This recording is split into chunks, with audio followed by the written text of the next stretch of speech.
If a vector space V has a basis B, and that's a set of vectors 1 through n, then any set in V containing more than n vectors must be linearly dependent.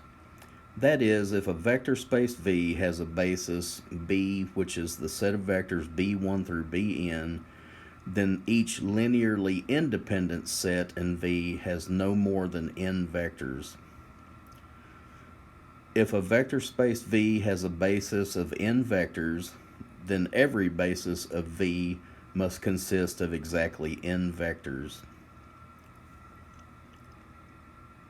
If a vector space V is spanned by a finite set, then V is said to be finite dimensional, and the dimension of V, written as dim V, is the number of vectors in a basis for V.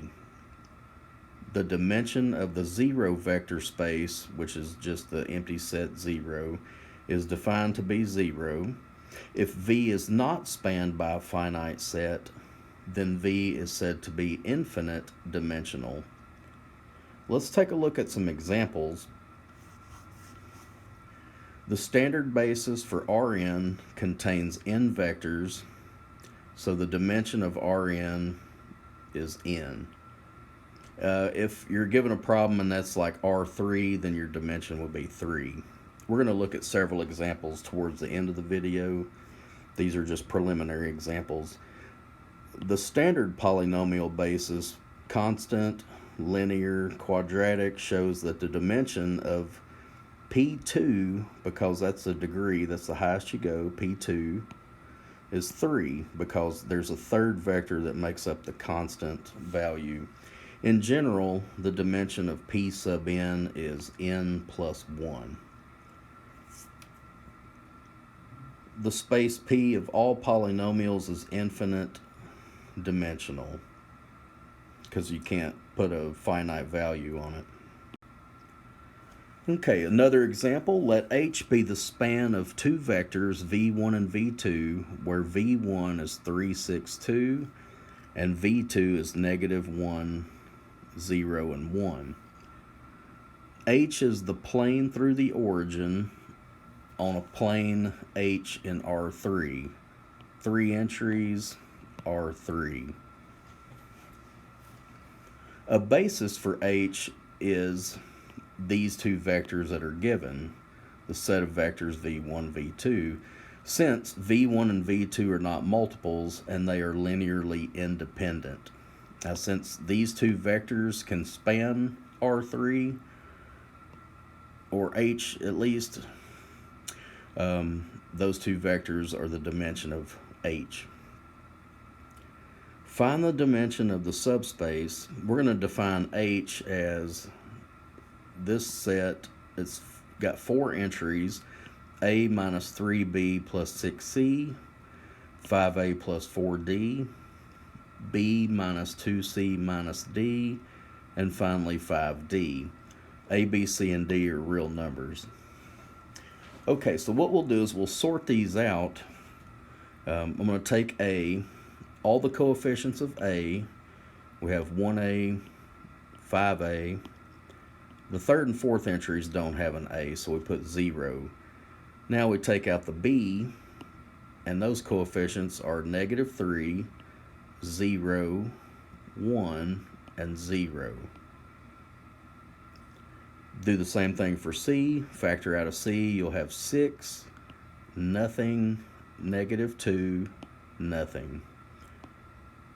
Those 4 entries there.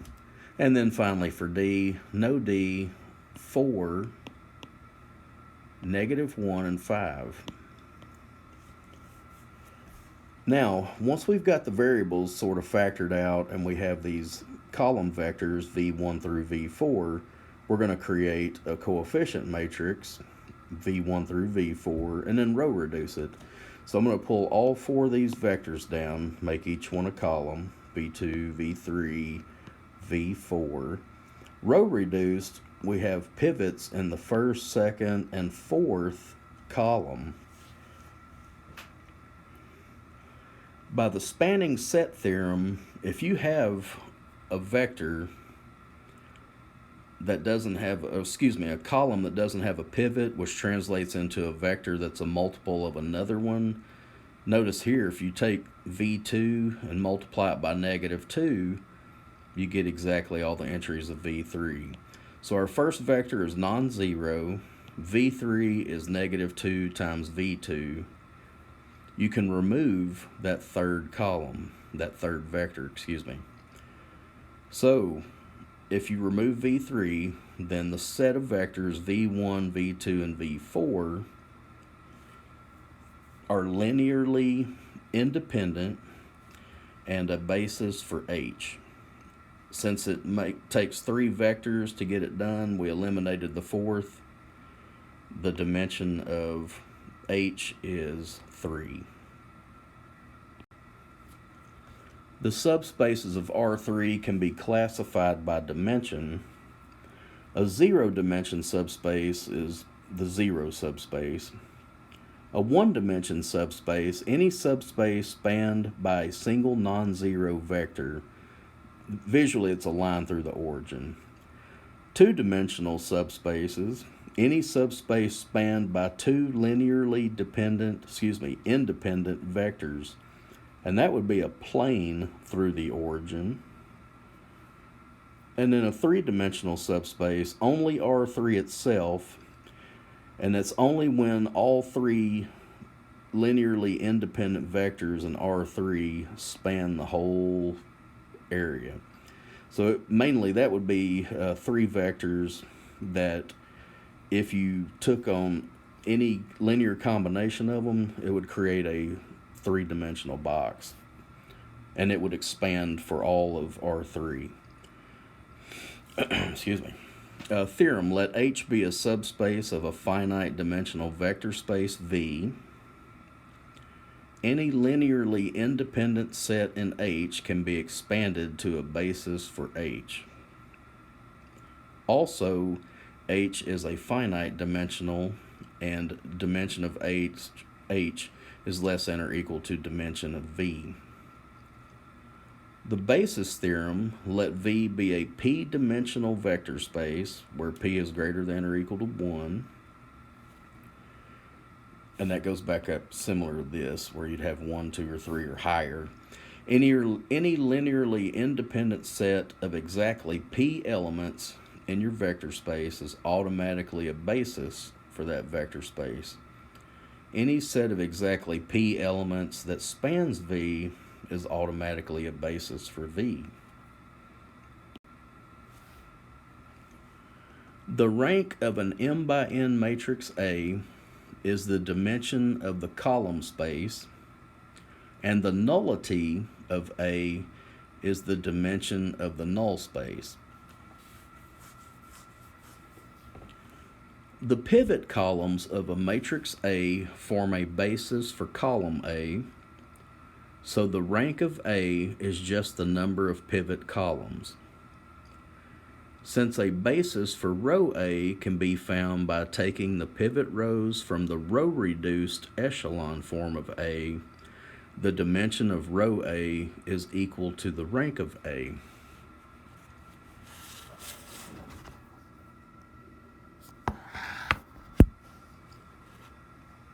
The rank theorem: the dimensions of the column space and the null space of an m by n matrix A satisfy the following equation: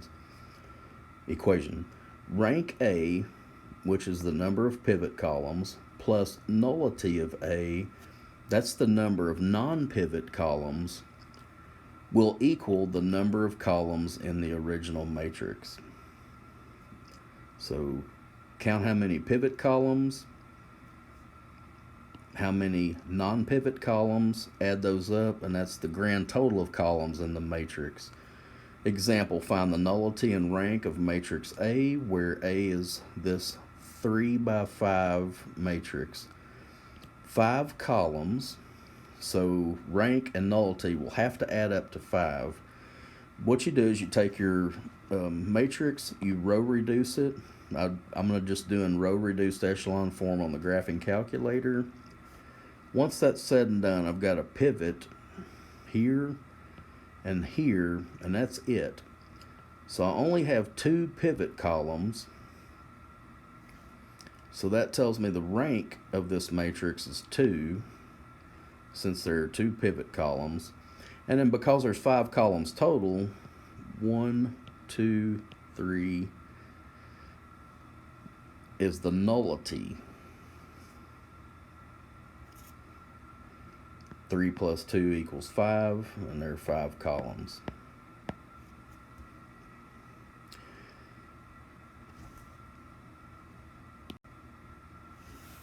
If A is a 7 by 9 matrix with nullity 2, what is the rank? Remember that matrices come in a row by column order. So there are 9 columns in the matrix. 2 of them are spoken for. So how many left? That's right, 7. So your rank would be 7, because rank and nullity have to add up to the number of columns. Could a 6 by 9 matrix have nullity 2? Turns out no. If a 6 by 9 matrix, again 9 columns, had a 2-dimensional null space, it would have rank 7, but the columns of the matrix are only in R6. So the rank cannot exceed 6. And in a continuance of invertible matrix theorem, let A be an n by n or a square matrix that's invertible, of course. So that's got to be part of it. Adding to the invertible matrix theorem from 2.3, the columns of A form a basis of Rn. The column space of A is Rn. The rank of A is n all the way, because every column will have a pivot in an invertible matrix. And since the rank takes up all of them, all n columns, there's no room left for the null space. So it'll have the nullity will be of A will be 0, and then the null space of A is the trivial solution.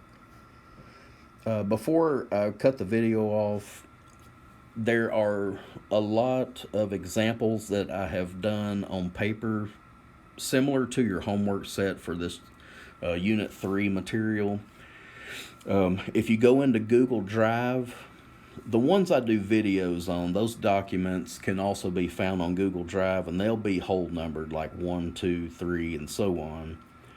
The ones where the sections I've gone in and done extra homework examples for you to look at, and they'll be very similar to what you have on your online assignments. Those can also be found in Google Drive under Unit 3, but they'll have a little A with them, like 3A or 2A. And they'll also have a capitalized HW to mark off, just to signify that those are specifically homework types of problems compared to a traditional lecture like these videos are. So good luck. We did blast through quite a bit in the first 2 units, but Units 3 and 4 take a long time to cover. It's just that they take a long time to absorb. And I tried to work some extra homework examples out and put them on a second document to keep these videos relatively short. If you have any questions, reach out by email. If we need to meet up, that's fine too. I'm in my office twice a week. I can also do Zoom or FaceTime. So if you run into troubles, just let me know.